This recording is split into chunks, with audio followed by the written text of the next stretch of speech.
Téléspectateurs d'Ansongo, merci de cette confiance renouvelée au programme de Renouveau TV et bienvenue dans votre émission Les Grands Jurys.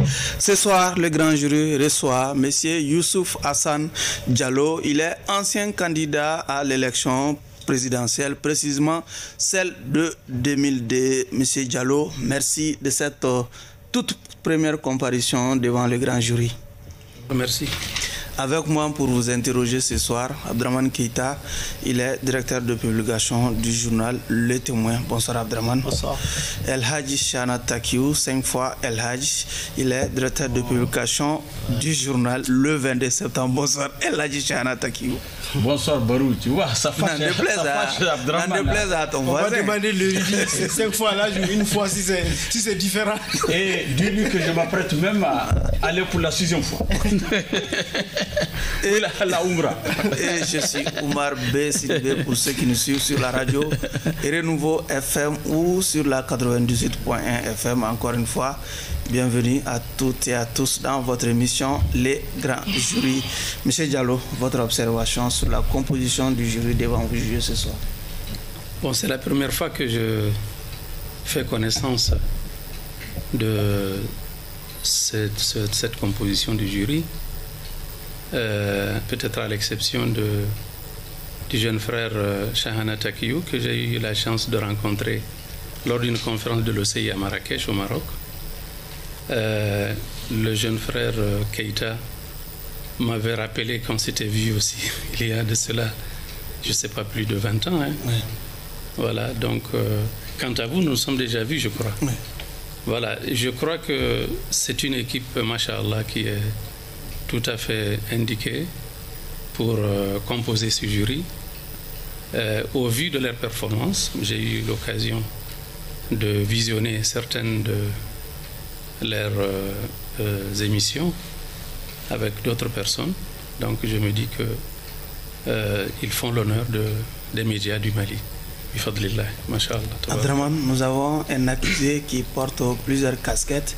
Il a été politique. Également, c'est un imam qui comparaît également. Il est politique aussi, je ne connais pas, je sais que c'est un érudit quand même. Imam, je ne sais pas où est-ce qu'il a officié comme imam, peut-être. Je sais que c'est un érudit de l'islam. Moi aussi, j'ai visionné beaucoup de ces apparitions publiques. Et je pense que c'est une première. Nous avons tous toujours rêvé d'avoir vraiment un représentant de la Oumma ici pour nous parler de beaucoup de choses, beaucoup de thèmes, de sujets autour desquels l'actualité tourne ici au Mali. Le pays est à la croisée des chemins et l'islam fait beaucoup de bruit, non seulement dans le monde, mais plus particulièrement au Mali. Je pense que ce n'est que justice et vraiment un grand bonheur d'avoir quelqu'un, une voix qui aussi est porteuse. Oui.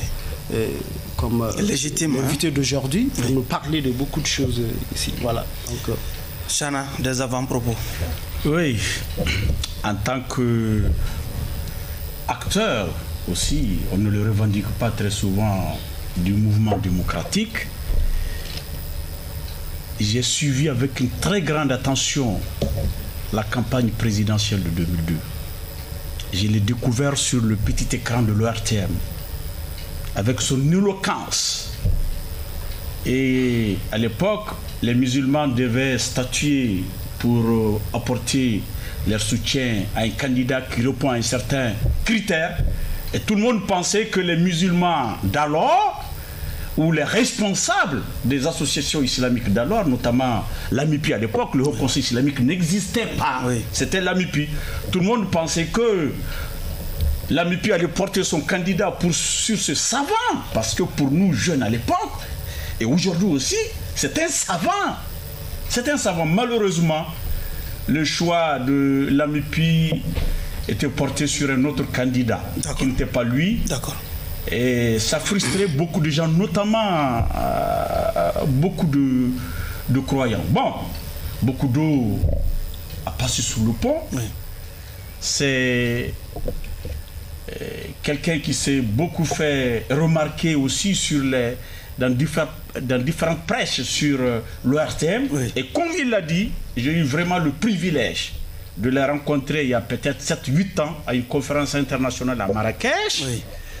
nous avons parlé du pays, nous avons échangé. Un très bon client, un très bon client, somme toute, un très bon client. Oui. Et comme l'a dit Abdraman, vraiment, les sujets ne manquent pas. Et je déplore déjà le temps qui s'écoule, qu'on ne peut pas maîtriser. Abdraman, nous sommes déjà dans les généralités. Oui, dans les généralités, vous l'avez introduit, il a été vraiment candidat en 2002. Il a été candidat indépendant, il n'avait pas de parti politique. Et comme l'a pratiquement dit Chahana, il misait forcément sur les affinités religieuses qui n'ont pas porté fruit finalement, parce qu'il n'a engrangé, est-ce que je sache, que 0,80%, même pas 1%. Est-ce qu'on peut savoir aujourd'hui, puisque l'opportunité nous est donnée de vous faire face, de vous interroger devant le public, et les enseignements que vous tirez de ce qu'on peut appeler un échec. J'appelle cela la première expérience de l'islam politique ici au Mali, puisque avant vous, il n'y a pas eu quelqu'un qui ait porté vraiment une candidature au nom de cette communauté. Bismillahirrahmanirrahim, alhamdulillahi rabbil alamin, wa sallallahu wa sallam ala nabina Muhammad wa ala alihi wa sahbihi ajma'in. Je pourrais dire déjà d'entrée de jeu que je ne considère pas l'expérience de 2002 comme un échec. C'était pour moi une occasion de tâter le terrain politique, de voir comment ça fonctionnait. Je me suis rendu compte, avec beaucoup de déception, que la situation à l'époque n'était pas ce que l'on pensait, mais que les jeux étaient d'avance faits déjà dans le cadre de ces élections. Parce qu'il y avait d'autres forces occultes dans l'ombre qui tiraient les ficelles, et c'est justement ces forces-là qui décidaient de qui devait nous diriger nos pays, que ce soit au Mali ou ailleurs. Cela existe encore dans bien des pays africains, mais j'espère aujourd'hui, avec notre nouvelle transition, avec tout l'espoir que cette transition suscite, avec l'adhésion massive du peuple malien et sa demande pressante de changement de paradigme dans l'évolution de la vie politique, sociale, culturelle de notre pays, que ces données aujourd'hui ont changé au Mali. D'accord. Inch'Allah. Et alors, si vous dessinez l'avenir comme ça veut dire que vous annoncez déjà votre retour en politique ou quoi? Si vous espérez que cela change? Pour le moment, nous sommes déjà dans la transition. D'accord. Nous sommes véritablement préoccupés par l'issue qui sera celle de la transition. C'est pourquoi je crois que la priorité aujourd'hui, c'est de se donner la main pour que nous puissions traverser cette période avec le succès escompté. Chahana, généralité.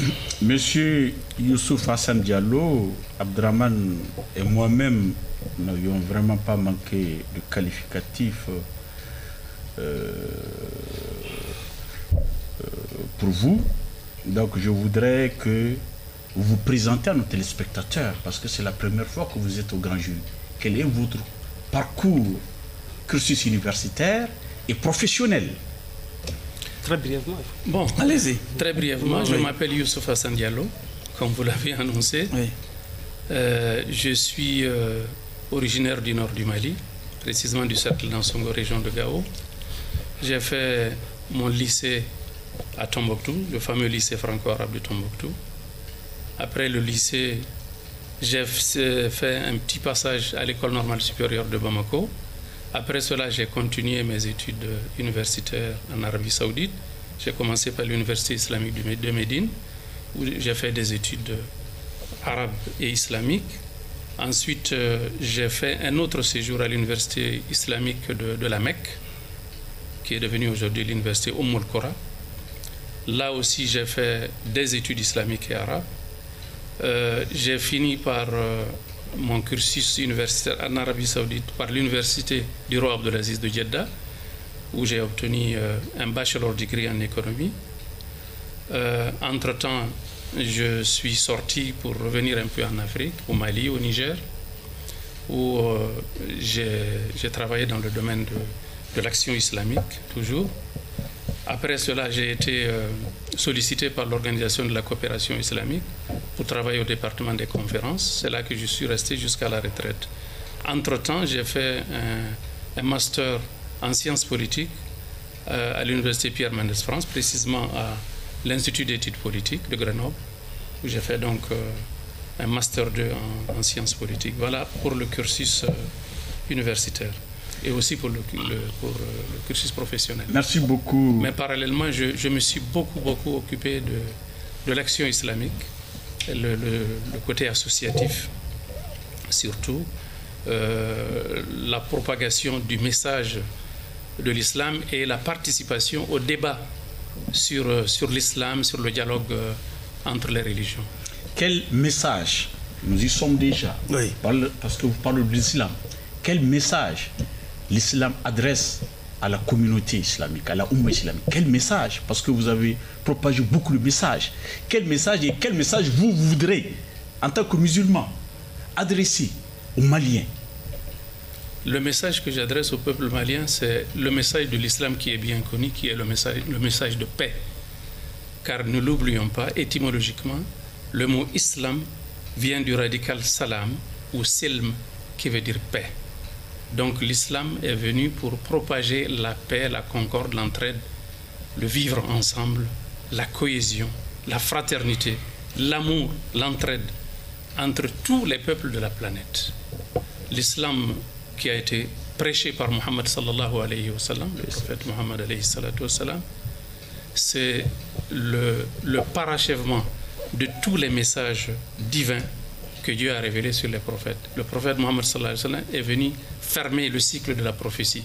Donc c'est la quintessence de toutes les sagesses, de toutes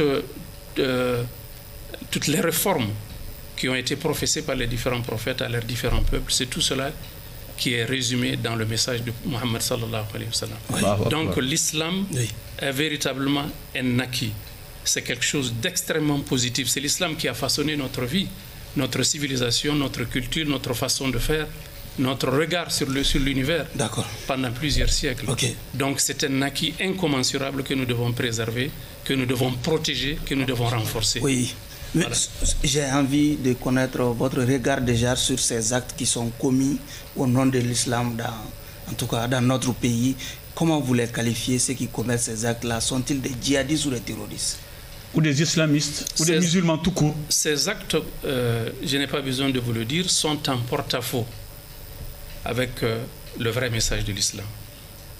Ne l'oublions pas, l'islam est arrivé dans notre espace géopolitique en l'an 666 de l'ère grégorienne, 33 ans après la mort du prophète sallallahu alayhi wa sallam, que l'islam est arrivé ici. Ici où précisément? Ici dans notre espace à la lisière du Sahara, précisément. Le Mali, c'est le Sahara aussi. Donc l'islam est arrivé avec les derniers compagnons du prophète alayhi salam qui sont venus en Afrique du Nord et ceux qui ont poursuivi, notamment Uqba ibn Amir, les Uqba ibn Nafi et autres. L'an 666 de l'ère grégorienne. Et ensuite, l'islam a continué à se propager pacifiquement. Les Maliens sont les propres acteurs de leur islamisation. Personne ne les a forcés à devenir musulmans. Et on sait que l'islam s'est tellement propagé au point que plusieurs États islamiques, plusieurs royaumes, plusieurs empires se sont constitués dans cet espace-là. Et ces empires, il faut le souligner, ont atteint le summum de leur apogée civilisationnelle lorsque ces empires et ces royaumes se sont coalisés avec l'islam. Tous les grands royaumes, tous les grands empires qui ont atteint leur apogée, l'empire du Ghana, l'empire du Mali, l'empire du Wassoulou, l'empire tout couleur, le royaume Peul du Massina, l'empire du Mali, l'empire Songoï, avec Askia Mohamed, Masha'Allah, le grand souverain Songoï. Tous ces empires, on peut ajouter les autres qui sont à côté de nous, que ce soit le sultanat Peul de Sokoto, que ce soit... Bref, tous ces grands royaumes qui ont existé dans notre espace ont atteint leur apogée lorsqu'ils s'étaient alliés avec l'islam. Donc l'islam, c'est une source de force, de puissance et de grandeur. Grandeur matérielle, grandeur spirituelle, ensemble. Bon, vous me donnez l'impression, en vous écoutant tantôt, de donner une image pacifiste de l'islam, mais quand on vous écoute, quand j'ai visionné certaines de vos apparitions publiques, j'ai l'impression que c'est aussi en même temps c'est là le paradoxe, une position qui ouvre la brèche quelque part à l'islam radical aussi. Quand vous dites par exemple que Dieu est plus grand que le pays, que Dieu est plus grand que le pays, Dieu est plus grand que la tribu, Dieu est plus grand que le quartier, et que la fraternité se fait sur la base de l'islam, quelle que soit l'origine des frères et des sœurs, qu'ils viennent du Mali ou bien d'ailleurs. Et on a comme l'impression que le devoir religieux l'emporte un peu sur la citoyenneté, sur le devoir patriotique. Vous voyez, alors que nous avons une constitution ici, un État qui consacre des droits et des devoirs. Au nom de la laïcité. Non, même pas au nom de la laïcité, mais qui consacre des droits et des devoirs d'abord aux citoyens. Et comment est-ce que cela est compatible? Si par exemple celui qui véhicule la paix est peut-être un chrétien, peut-être un athée, et celui qui véhicule la guerre est un frère en islam. Comment est-ce que vous allez faire un peu le truc entre ces paradoxes-là? Parce que moi je ne parviens pas, je n'ai pas d'autre qualificatif qu'un paradoxe. Premièrement, il est important de comprendre que quand on dit que Dieu est plus grand que le pays, Dieu est plus grand que tout. C'est normal. Quand vous dites c'est tout à fait normal. Quand vous dites ça, je le sais. Abdraman, s'il vous plaît, il va répondre à la question. Ça, c'est pas le problème. D'accord, mais j'arrive. Moi, je vous prends au mot. C'est vous qui l'avez dit. Non, je vous ai répété, c'est tout. Où se trouve le paradoxe quand on dit que Dieu est plus grand que tout? Non, c'est dans la conclusion, dans la déduction. J'arrive. C'est quand vous dites donc, que le frère en islam est plus que le frère, par exemple, de la patrie. C'est là que je vous... Il a certainement bien compris la question. Là, je vais vous répondre. Oui. Vous savez, ne confondons pas les aspects théologiques de la religion et l'organisation politique d'un État. C'est deux choses différentes. En islam, il est dit, et ça c'est le credo de l'islam, que d'ailleurs c'est la définition qui a été donnée par le Coran. Dieu nous a dit qu'il n'y a pas de critère de supériorité entre les êtres humains en dehors du critère de la piété. Le meilleur d'entre vous aux yeux de Dieu est le plus pieux d'entre vous, c'est-à-dire le plus proche de Dieu parmi vous. Et les gens qui sont les plus proches de Dieu, qui sont véritablement, authentiquement les plus proches de Dieu, sont les personnes les plus vertueuses et les plus utiles à l'humanité. Ça, c'est prouvé. Et ceux-ci-là, c'est lesquels? Ce sont les messagers de Dieu, ce sont les prophètes. Les prophètes sont les premiers réformateurs de notre planète. Le sens de la réforme, toute l'organisation sociale, morale, éthique de la société humaine dans son ensemble nous a été transmis par les prophètes. Alayhim salam. Donc ça, c'est un aspect. Deuxième chose, la fraternité de la foi. Ça, il faut le prendre sur le plan théologique. La fraternité de la foi, c'est une fraternité qui est plus importante que toutes sortes de fraternités. Je vais vous dire pourquoi. Parce que c'est une fraternité qui transcende l'ici-bas et l'au-delà. Dieu a dit dans le Coran... Est-ce qu'on peut quitter un peu les développements religieux pour venir dans la réalité? C'est vrai que là... Non, mais... Non, puisque... Je vais vous expliquer. Ce que vous dites, c'est vrai. Non, mais comme il l'a dit, dans le pays, nous avons des gens qui tuent au nom de l'islam. Est-ce que ces gens-là, la fraternité avec eux, non, je vous ai déjà est plus importante que la fraternité avec les autres pacifiques? On est en train d'empiéter sur les réponses. Oui.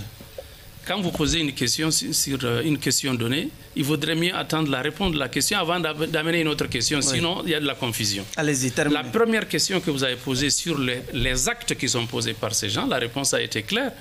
C'est en porte-à-faux avec les fondements de l'islam.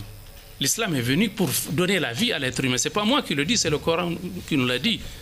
Et je suis dans une émission politique, mais vous me posez des questions théologiques. Le Coran nous a dit en effet que c'est la vie de l'être humain. Je vais vous donner la position de l'islam par rapport à la nécessité de préserver la vie de l'être humain. Vous allez voir que c'est une position qui a nul autre pareil. Dieu a dit dans le Coran, وَمِنْ أَجْلِ ذَلِكَ كَتَبْنَا عَلَى بَنِي إِسْرَائِيلَ أَنَّهُ مَنْ قَتَلَ نَفْسًا بِغَيْرِ نَفْسٍ أَوْ فَسَادٍ فِي الْأَرْضِ فَكَأَنَّمَا قَتَلَ النَّاسَ جَمِيعًا وَمَنْ أَحْيَاهَا فَكَأَنَّمَا أَحْيَا النَّاسَ جَمِيعًا. Ça veut dire quoi? Ça veut dire que Dieu nous a prescrit, nous les croyants, de préserver la vie de l'être humain au point que ça est tellement important aux yeux de Dieu que lorsque vous donnez, vous préservez la vie, vous sauvez la vie d'un seul être humain, Dieu vous donnera la récompense de quelqu'un qui a sauvé la vie de tous les êtres humains, sans exception. C'est compris. Et le contraire est vrai. C'est compris. Mais quand vous ôtez la vie d'un être humain, également, vous avez l'équivalent du péché de quelqu'un qui a tué tous les humains. Qui est votre frère? Celui qui dit Allah Akbar en tuant, ou bien celui qui ne dit pas Allah Akbar et qui préserve la paix? Mais premièrement, tu es en train de...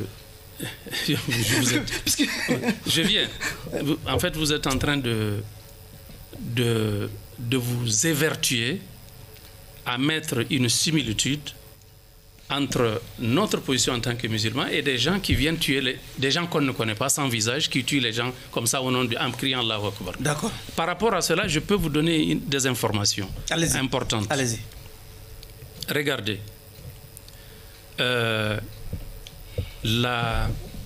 Les mouvements qui ont été créés pour s'aimer la terreur dans le monde musulman à partir du Moyen-Orient, notamment Daesh. Daesh, c'est l'organisation de l'État islamique au Levant et en Irak, qui a créé des ramifications au Sahara, en Afrique de l'Est, le golfe de Guinée, le Sahel, notamment notre zone, et puis la zone du Nigeria et autres, le Tchad. Ces organisations-là, on s'est rendu compte que ce sont des organisations qui ont été créées par les services de renseignement d'un certain nombre de pays extra-régionaux. Pour deux raisons. Ils ont deux objectifs. Ce n'est pas de l'islam.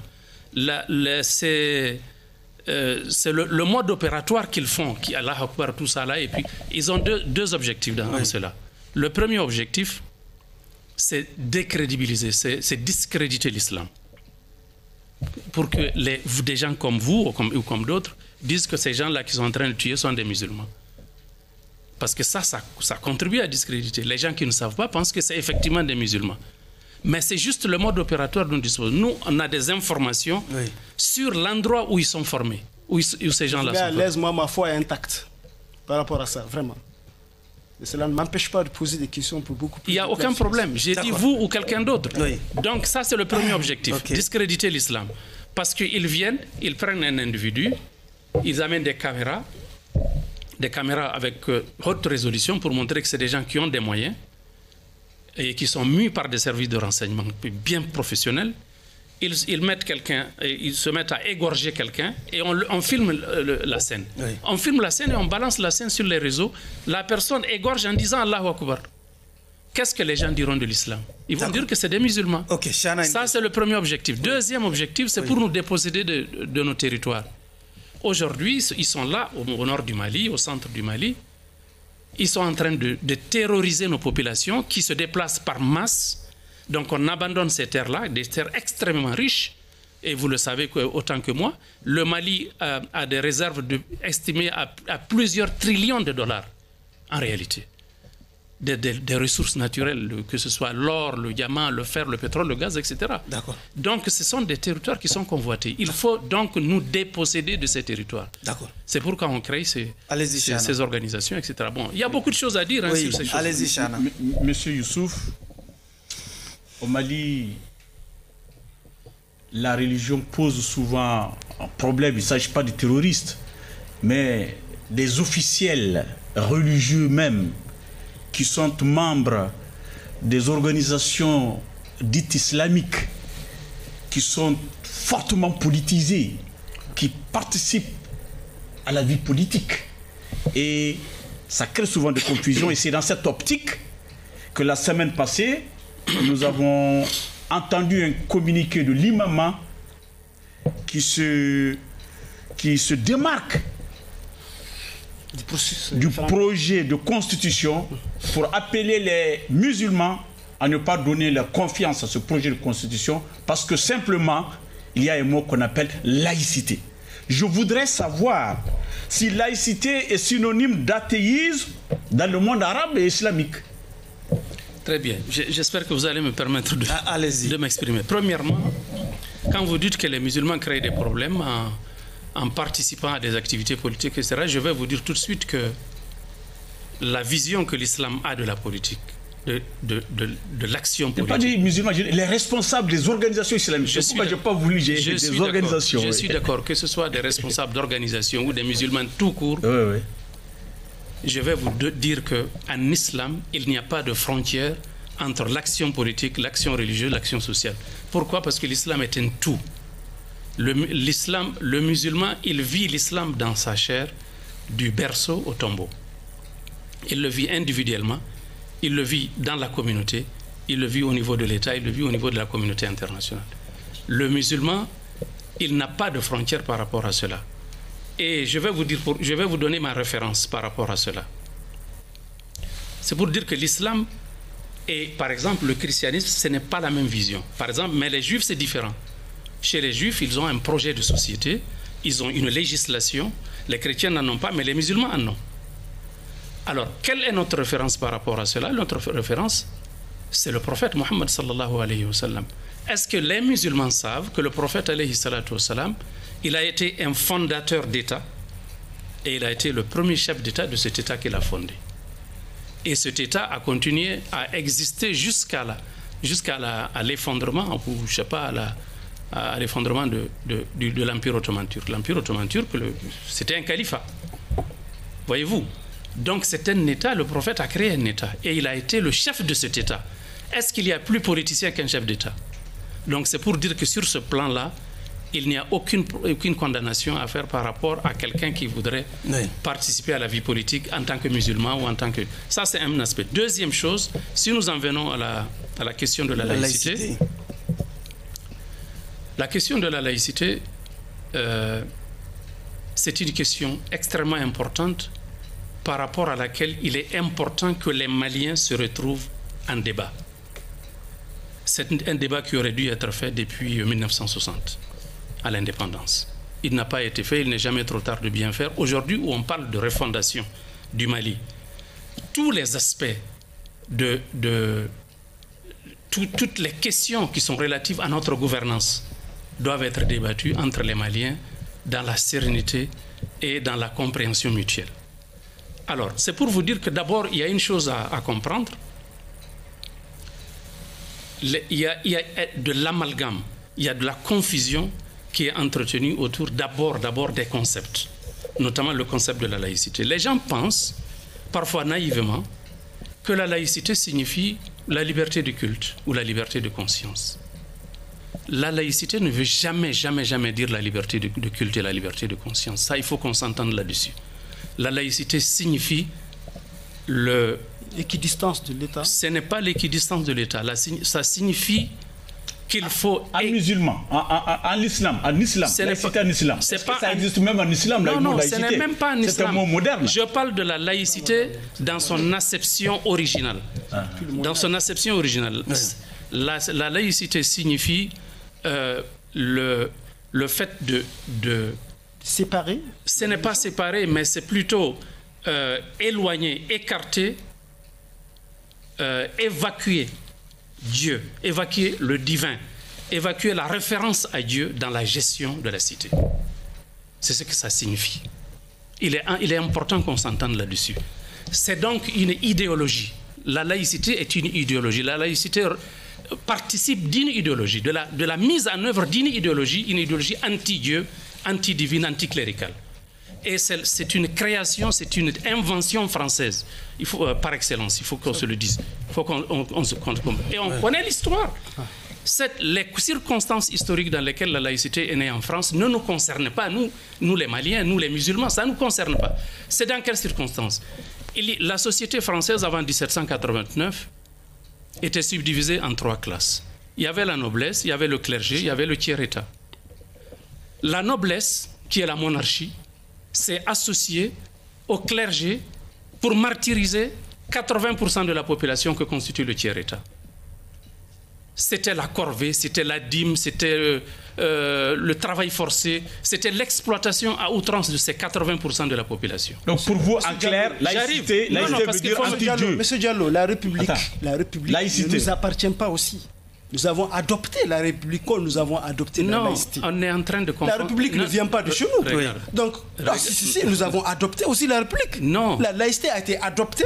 Mais il faut me laisser conclure. Et vous avez... Non. Laissez-moi conclure parce que si on ne conclut pas, je suis en train d'arriver à quelque chose. Vous allez réagir. Il conclut. Si vous m'interrompez comme ça, vous allez laisser même les téléspectateurs sur leur fin. Allez-y. Donc permettez-moi de finir mon idée. Soyez un peu plus concis. Allez-y. Non, il y a des moments où on a besoin de s'étendre un peu. Allez-y, monsieur Diallo, s'il vous plaît. Donc, la population s'est révoltée.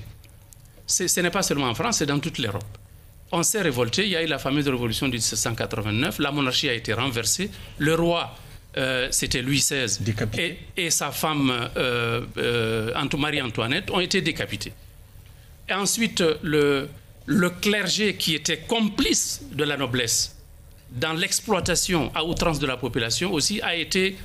Qui s'occupait de l'éducation, qui s'occupait des propriétés terriennes, etc., a été dépossédé de ses biens et a été mis à l'écart du système éducatif.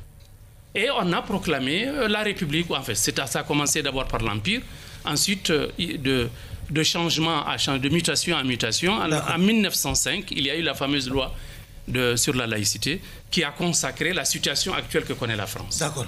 Eh bien, ce problème-là, est-ce qu'il nous concerne, nous les musulmans? Nous, on n'a jamais eu aucun problème avec la religion, parce que pour nous, la religion, c'est le prophète qui l'a amené. La religion et la politique vont de pair. La religion, l'islam a son système législatif, son système éducatif, son système politique, son système... Sinon, beaucoup de Maliens aussi se demandent, est-ce que la laïcité empêche un courant religieux à mener son activité religieuse, par exemple, au Mali? Le problème n'est pas à ce niveau. Oui. Parce que j'allais venir à cela. Regardez, je vais vous donner la position de l'islam par rapport à la liberté de culte.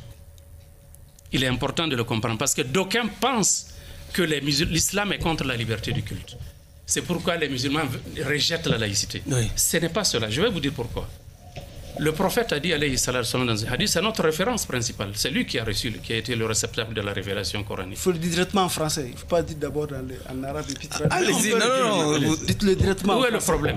La traduction. D'accord. Il n'y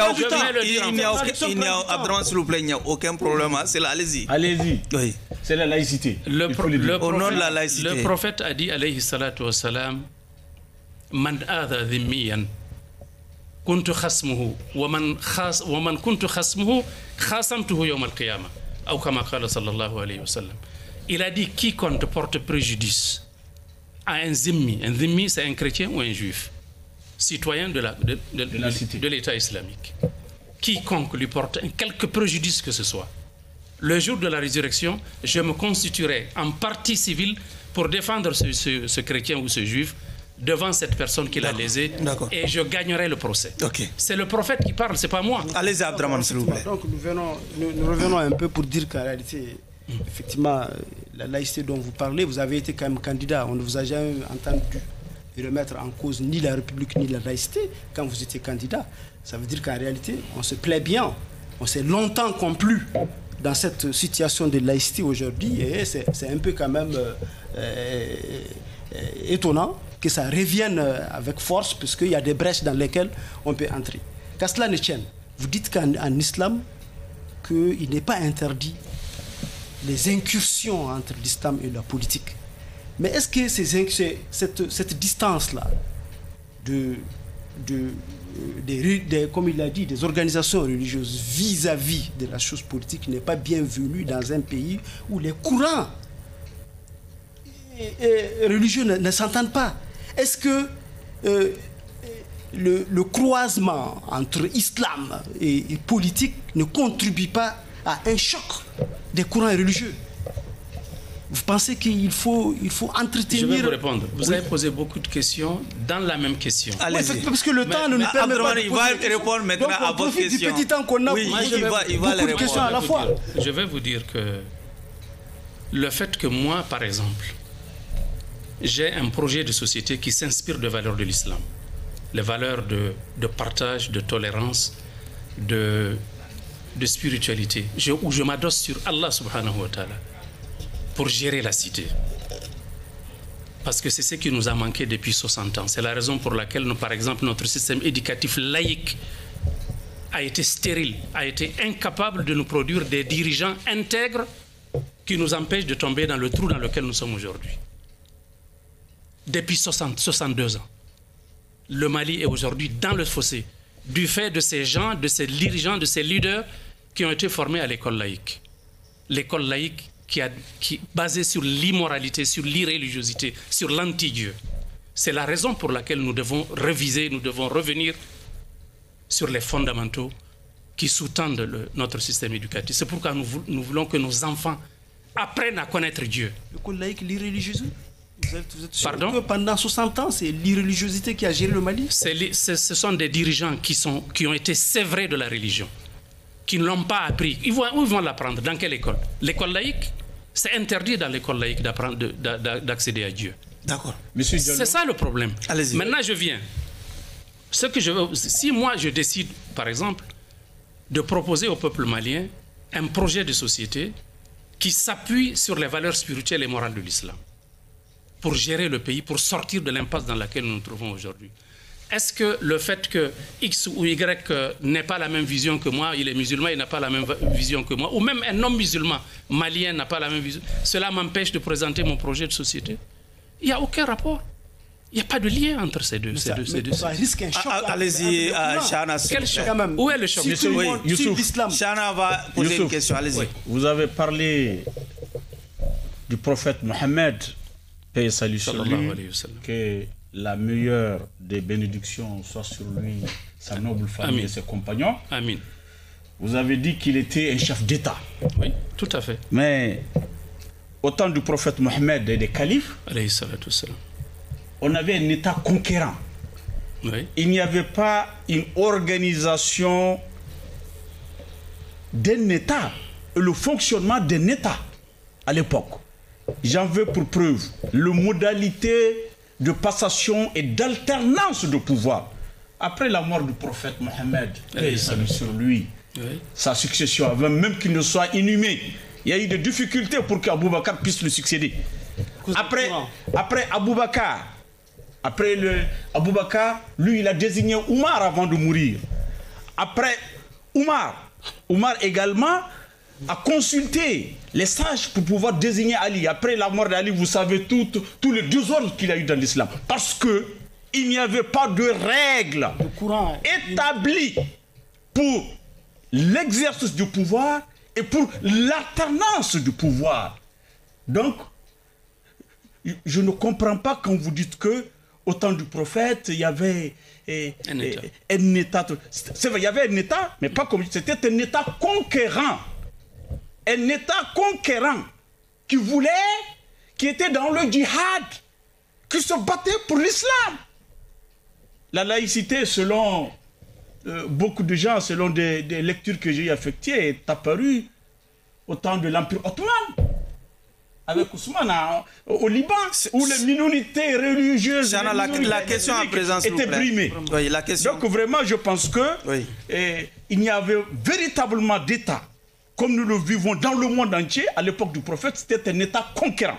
Et il n'y avait pas, encore une fois, de modalités. Vous êtes en train de répondre à vous-même. Hein?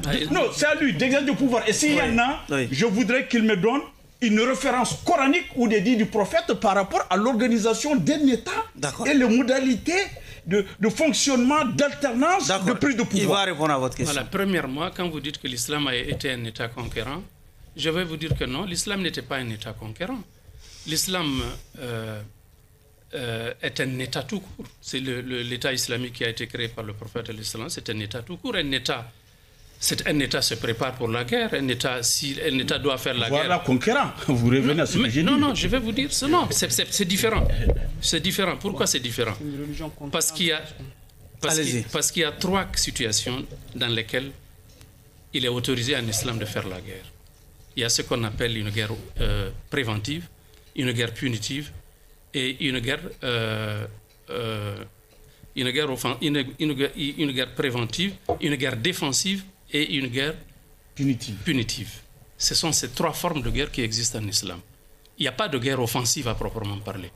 L'État qui a été créé à Médine, l'État a fait l'objet de plusieurs attaques, de plusieurs convoitises de la part des autres États. N'oublions pas que l'État islamique est né à un moment où il y avait deux grandes puissances mondiales sur la planète, l'Empire perse et l'Empire byzantin. Ces deux grands empires-là n'avaient jamais accepté que dans la péninsule arabique, il y ait un État. Les Arabes n'avaient pas d'État avant l'arrivée de l'islam. Donc quand l'État a été mis en place, il y avait ces convoitises. Les Persans voulaient venir de le détruire, etc. Bon, il fallait que l'État islamique naissant s'organise, il s'est organisé et il a résisté et il est devenu ce qu'il était devenu, c'est-à-dire a occupé... les modalités de fonctionnement, revenons rapidement, les modalités de fonctionnement, de prise de pouvoir et d'exercice de pouvoir. Démocratique. C'est-à-dire que vous voulez qu'on parle un peu des modalités de l'exercice du pouvoir islamique. Ça, c'est un débat qui n'a pas sa place ici. Parce que s'il y a des multitudes de livres qui ont été écrits dessus, mais je vais vous le résumer. Après Mohamed, il y a eu les 4 califats. Et chaque califat a une réalité. Je vais vous résumer ça, tout simplement. Je vais vous résumer. La manière le fonctionnement de l'État islamique, c'est un fonctionnement qui est libre. En islam, il y a une règle qu'on appelle tout ce qui n'est pas interdit est permis. C'est-à-dire tout ce qui permet de développer l'administration publique, de renforcer la gouvernance. On peut prendre ça de chez les Chinois, on peut prendre ça de chez les Américains, on peut prendre ça partout si c'est bon, si ça convient. Parce que l'islam, c'est quoi? C'est le bonheur de l'être humain. C'est le bien-être de l'être humain. Et ça se prend, le prophète a dit, alayhi salatu wa sallam, dans un hadith, Al-hikmatu dallatul mu'min fa aynama wajadaha fa huwa haqqun nas biha. La sagesse est la propriété légitime du croyant. Partout où il la trouve, il s'en saisit, c'est sa propriété. Si on trouve la sagesse chez les Chinois, chez les Russes, partout, on les prend. Les chrétiens, chez n'importe qui. Allez-y, Abdraman. Et il y a eu des cas qu'on peut illustrer chez les Juifs et les chrétiens. Donc, si on trouve que la laïcité est une sagesse, chez les Français, pourquoi ne pas la prendre? Mais justement, vous êtes en train de revenir sur une question que je vous ai dit que la laïcité, c'est une idéologie française, qui est une idéologie anti-Dieu. Nous, notre société, et oui, je vous le démontre, et notre société malienne, c'est une société qui baigne dans la religiosité 24 heures sur 24. Nous vivons l'islam, comme je l'ai dit, du berceau au tombeau. Allez-y, Abdraman. Nous pratiquons l'islam 5 fois par jour, plus que le manger et le boire, les 3 repas par jour. Allez-y, Abdraman. Donc, on ne peut pas, les réalités du Mali ne sont pas les réalités de la France. Monsieur Diallo, la laïcité n'a pas tué la religion en France. La religion a bel et bien résisté à la laïcité. Mais je vais vous donner une preuve du contraire. Pas l'islam, mais la religion dominante là-bas. Je vais vous donner une preuve du contraire. C'est vrai que ça permet l'irréligiosité, ça le permet, mais ça n'interdit pas. Ça l'encourage. Ouais. Donc, moi, tout ce que j'ai entendu m'amène à vous demander ce que vous pensez, par exemple, comment voyez-vous un éventuel avènement de la charia au Mali? Et comment cela est compatible avec les autres religions aussi qui existent dans ce pays? Vous avez des religions, vous avez même des religions qui ne sont pas peut-être athées, mais des religions vernaculaires que certains observent dans ces pays-là qui sont pour autre chose, qui ne sont pas des religions révélées. D'accord, vous avez posé la question. Effectivement. Quelle alternative aussi à la charia, à la laïcité? Ne posez pas plusieurs questions. Allez-y. Non, ce que vous avez vraiment dites, comment est-ce que... L'une après l'autre, s'il vous plaît. Comment voyez-vous la charia, l'avènement d'une charia au Mali et sa cohabitation avec la diversité religieuse? Très bien. Avant de parler de la charia, je vais vous répondre quand vous dites que la laïcité n'a pas porté atteinte à la religion. À l'église, si vous voulez. À la religion en France. À l'église, pour être plus précis. Je vais vous dire, la laïcité a détruit la société française. Je vais vous donner une illustration. Il y a 200 000 tentatives de suicide en France par année. Par an. 200 000 tentatives de suicide. Il y a même un observatoire du suicide qui a été créé. Et c'est le taux le plus élevé en Europe. C'est dû à quoi? C'est dû au vide spirituel qui a été créé dans le subconscient des Français. Et en Chine? En Chine, il n'y a ni religion ni autre, ils ont autre chose là-bas, mais en Chine, le pays le plus peuplé du monde. La Chine est un pays bouddhiste. Ouais. C'est un pays bouddhiste. Ils ont le bouddhisme. Je vais vous dire une chose. Il n'y a pas de laïcité là-bas. Non, ils sont bouddhistes. Les Chinois pratiquent le bouddhisme et le gouvernement lui-même tient à ça. C'est leur identité. C'est leur identité. Ça, on est obligé. C'est leur identité. Non, moi je ne veux pas qu'il y ait un tiraillement entre nous. Bon, mais je vais vous expliquer. En France, 200 000 tentatives de suicide par an. Et il y a 10 000 qui arrivent à se suicider. Tous les ans.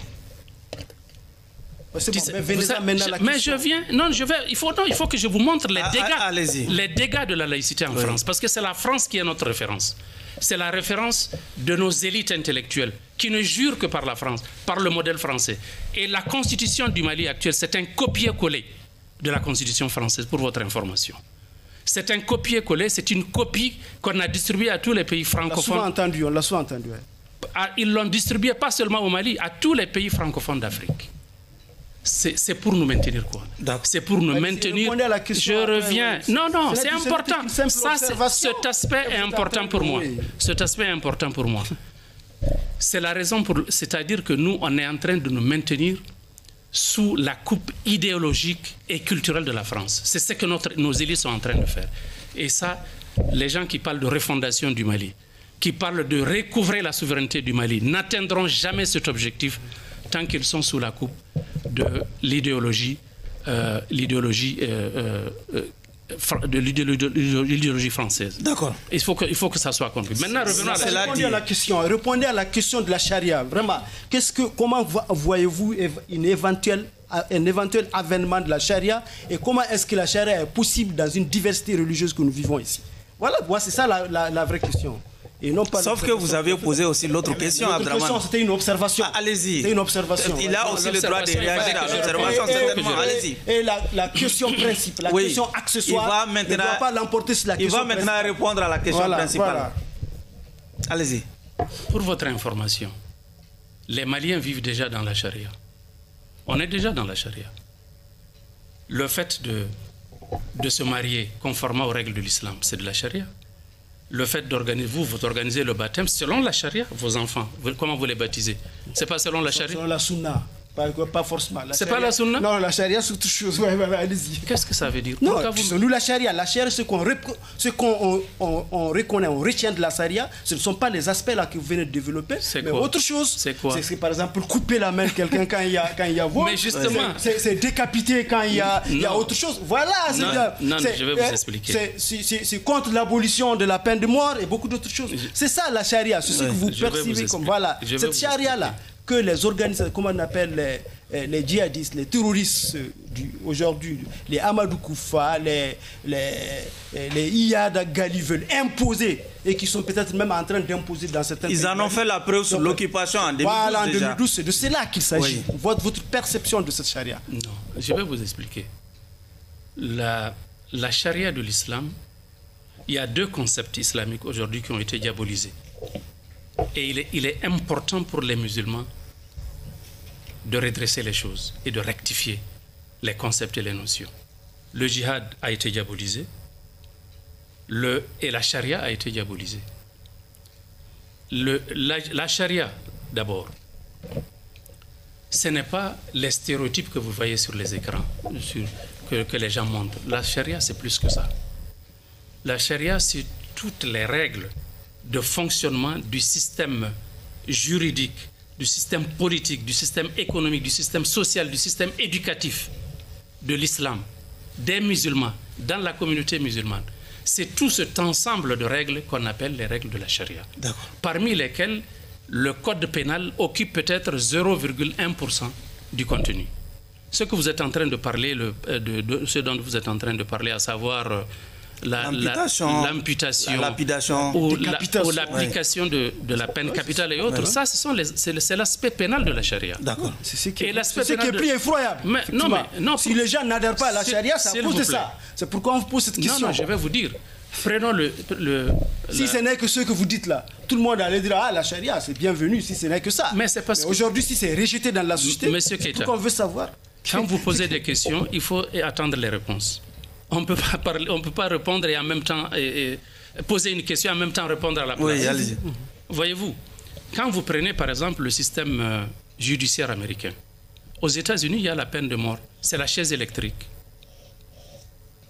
C'est un pays démocratique, un grand pays, une référence, etc. Les droits de l'homme, tout ça. Les droits de l'homme, tout ça là. Mais il y a la chaise électrique ici qui est appliquée aux États-Unis. C'est la peine capitale, la peine de mort. Pourquoi on n'en parle pas? Pourquoi on ne critique pas?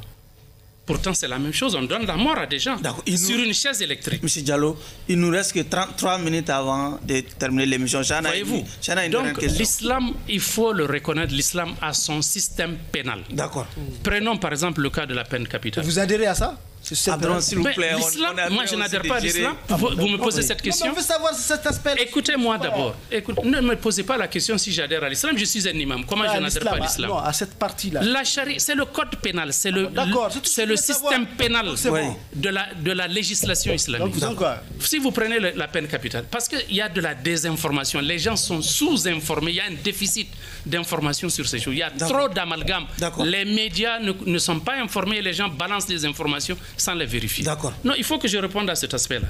La peine capitale. Vous prenez quelqu'un, je ne vous le souhaite pas. Vous êtes dans votre maison, tranquillement dans votre famille. Quelqu'un vient, il casse à 3 heures du matin, il brise vos vitres, vos cas avec des armes, il rentre avec son gang, il vous tire dessus, il vous tue. Là, samahallah, que Dieu ne le fasse pas. Après, la police arrive à faire ses enquêtes et à mettre la main sur le coupable. On amène le coupable en justice. Vous êtes d'accord que cette personne-là, on la libère ou bien qu'on l'exécute? Quelle est votre position? D'accord. Votre position, c'est qu'on doit l'exécuter. Pourquoi? Parce que si vous ne le faites pas, parce que si on ne le fait pas, parce que si on ne le fait pas, ça veut dire qu'on s'apitoie. Les gens vont s'apitoyer sur le bourreau et on oublie la victime qui est déjà dans sa tombe. C'est la raison pour laquelle... Non, il faut que vous écoutez cet aspect-là, c'est important. C'est la raison pour laquelle, en islam, la peine capitale, ce n'est pas l'État qui décide. C'est plutôt les parents de la famille, du défunt. C'est eux qui ont le choix. Et il y a 3 choix, 3 options. Monsieur Diallo, nous gérons aussi le temps. C'est important, il n'a qu'à terminer avec ça. Nous gérons le temps. Il n'y a pas de questions, je préfère qu'il termine ça. Allez-y. Vraiment, c'est important. Il y a 3 options. Ce n'est pas le gouvernement ce n'est pas l'État, ce n'est pas le système judiciaire malien qui va décider de l'exécuter. Mais ce sont les parents qui sont dans la douleur et la peine. C'est à eux que l'islam a donné la sentence. Ils ont le choix de pardonner la personne et de la laisser partir. Première option. Deuxième option, ils peuvent lui demander le prix du sang. Troisième option, ils peuvent demander donc la loi du talion. C'est ça la position de la charia par rapport à ça. C'est 3 options. Ah oui, le souverain aussi peut accorder sa grâce, non? La grâce, ce sont les parents de la victime qui donnent la grâce. Ce n'est pas le président. En islam, c'est comme ça. Alors ça, vous trouvez que c'est injuste? Ça, c'est la charia. C'est tout ce qui t'a bloqué. Monsieur Diallo, nous savons que vous vous apprêtez aussi à mettre dans les librairies un ouvrage déjà. Est-ce que vous pouvez nous expliquer un peu en substance ce qui attend les lecteurs de cet ouvrage? En fait, ce n'est pas un ouvrage que je cherche à mettre en librairie. C'est en fait une vision. C'est intitulé « Ma vision du Nouveau Mali ». C'est une vision que j'ai déclinée du chemin, de la voie que le Mali doit suivre pour sortir de la crise actuelle. Et ce document, cette vision, comporte un certain nombre de parties.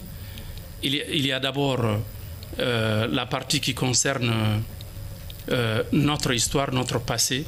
D'où est-ce que le Mali est venu? D'où est-ce que la nation malienne est venue? Ensuite, quelle est l'option idéologique qui doit permettre au Mali, justement, parce qu'une nation ne peut pas avancer sans idéologie, sans boussole, sans cap. Donc j'ai proposé un cap pour le Mali. Et ensuite j'ai proposé des réformes sur le plan politique, sur le plan économique, social, culturel, éducatif, relations internationales, etc. Et surtout de la défense. J'ai mis un accent particulier sur la défense. Et M. Diallo, pour terminer... Chana, vous n'aviez pas de questions? Oui, aussi, comme vous dites que la laïcité n'est pas bonne, est-ce que vous avez une proposition de substitution par rapport à la laïcité? Une alternative à la laïcité? Non, ce n'est pas forcément... La charia, c'est une étape. Regardez, au Mali, il y a en islam, l'islam est très pédagogique. Ce n'est pas ce que d'aucuns pensent. Imaginez-vous, au temps du prophète, alayhi salatu wassalam, pour interdire la consommation de l'alcool, il y a eu 3 versets qui se sont suivis. Le premier verset qui demande aux croyants de ne pas venir dans les prières en état d'ébriété, en état d'ivresse. On leur recommande cela. Parce que vous ne savez pas ce que vous dites. Deuxième chose, lorsque vous sachez que c'est mauvais, il y a des circonstances dans lesquelles vous devez vous éloigner de ça. Troisième chose, il vous a dit que c'est la voie de Satan, éloignez-vous de ça.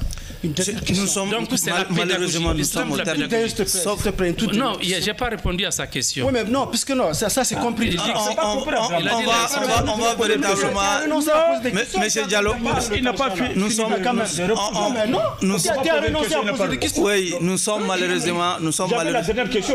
sommes malheureusement, Abdraman, comprenez... Oui, Chana, s'il vous plaît, Abdraman. Pour la laïcité, j'avais dit effectivement que la laïcité ne convient pas à nos réalités socio-culturelles, spirituelles du peuple malien. Je voudrais savoir tout ça. Donc nous devons nous entendre. C'est la conclusion. Le pays aujourd'hui connaît des grands problèmes par rapport à tous ces aspects-là. On l'appelle aujourd'hui crise. Le Mali est en crise. Multidimensionnelle. Oui. On veut savoir, votre recette pour sortir de cette crise-là pendant que les gens pensent, pendant que les gens pensent à une possibilité de négocier avec les personnalités qui animent cette crise. Oui, Abdraman, il va répondre en 30 secondes. Allez-y. Parce qu'on on doit renégocier s'il vous plaît, il va répondre à la question. Ce que vous appelez terroriste.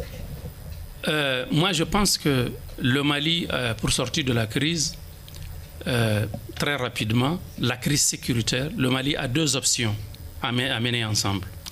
En fait, on a deux voies, 2 créneaux à suivre. Premièrement, il est important de renforcer la défense. Et la défense doit se renforcer par des moyens à acquérir de plusieurs sources. Je pense beaucoup à la source de la Turquie. D'accord. La Turquie est très avancée dans le domaine de la technologie de la défense. D'accord. Ça va s'ajouter à ce que nous apporte la Russie. Deuxième chose, il est important d'ouvrir un dialogue en direction des gens qui ont porté les armes. Dans ce dialogue-là, dans ce processus de dialogue, on aura une frange parmi eux certainement qui va vouloir déposer les armes pacifiquement. Si une autre reste, nous sommes déjà armés et nous pourrons recourir à la force. Monsieur Diallo. Et surtout, les gens, il y a des gens parmi eux qui n'ont pas d'agenda politique. Il y en a qui ont des agendas politiques. Ceux qui demandent la charia, c'est un agenda politique. Mais ceux qui n'ont pas l'agenda politique ont pour agenda la terreur, le terrorisme. Ces gens-là, on doit en venir aux armes. C'est sur ces 2 propositions que nous allons mettre un terme au débat pour le compte de cette audience. À présent, le jury va se retirer pour procéder à la délibération. Abdraman, nous sommes déjà dans les secrets de la délibération. Je n'ai jamais été aussi dans l'embarras. En écoutant M. Diallo, un brillant, c'est vrai, érudit, et qui a des connaissances, il faut le dire, incontestables de l'islam, je suis resté sur ma faim par rapport à l'équilibre dont il se prévaut, puisqu'il se prévaut d'un histoire d'un islam pacifique. Mais pour moi, l'islam pacifique ne peut pas s'accommoder en même temps de l'intégrisme, puisque je pense que vraiment accepter la charia et rejeter la laïcité de la façon dont je l'ai entendu ici, moi, en tant que personne convaincue des libertés publiques et privées qui pourraient être vraiment remises en cause, nous sommes vraiment pris par l'État. Je ne peux pas vous demander de l'acquitter. Je vous demande de le mettre en sursis. D'accord. Chana, en 30 secondes. Merci beaucoup, Barou. Je ne peux pas faire mon réquisitoire en 30 secondes, Monsieur le Président. J'ai devant moi un homme de foi, un homme convaincu, qui sait la direction qu'il prend. Contrairement à Draman, vraiment, je suis très satisfait. Je suis satisfait. Je suis satisfait. Et les libertés dont il parle viennent après la voie indiquée par Dieu. Il parle de charia. Charia, c'est Dieu qui l'a dit. Il a porté la parole de Dieu. Peut-on le condamner parce qu'il parle de Dieu? parce qu'il a rappelé ce que Dieu a dit. Non, Barou, tu me demandes d'être bref en 30 secondes, je vais le tenter, mais on ne peut pas condamner un homme de foi. Un homme qui rappelle Dieu. Libère-le. D'accord.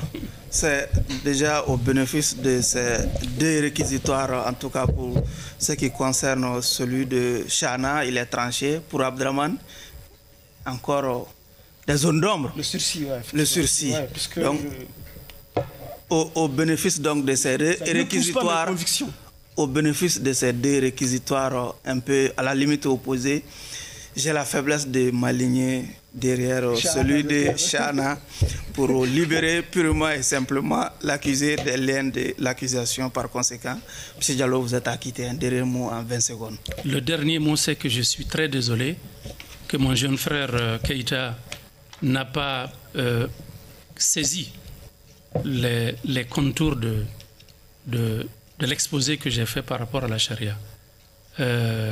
La charia, c'est une législation comme toutes les autres formes de législation à travers le monde, oui, qui a ses adeptes, qui a ses défenseurs, qui a aussi ses... Elle n'est pas évolutive. On va finalement... Ça, c'est exactement ce que tu as compris. Il y a des informations, il y a des mille et une informations qui te restent à savoir sur la charia. D'accord. Ainsi prend fin ce numéro de votre émission Grand Jury qui recevait comme invité M. Youssouf Hassan Diallo, ancien candidat à l'élection présidentielle ici au Mali, précisément celle de 2002. Merci à vous de nous avoir suivis. Encore une fois, clin d'œil à tous nos téléspectateurs du côté du cercle d'Ansongo. Au revoir.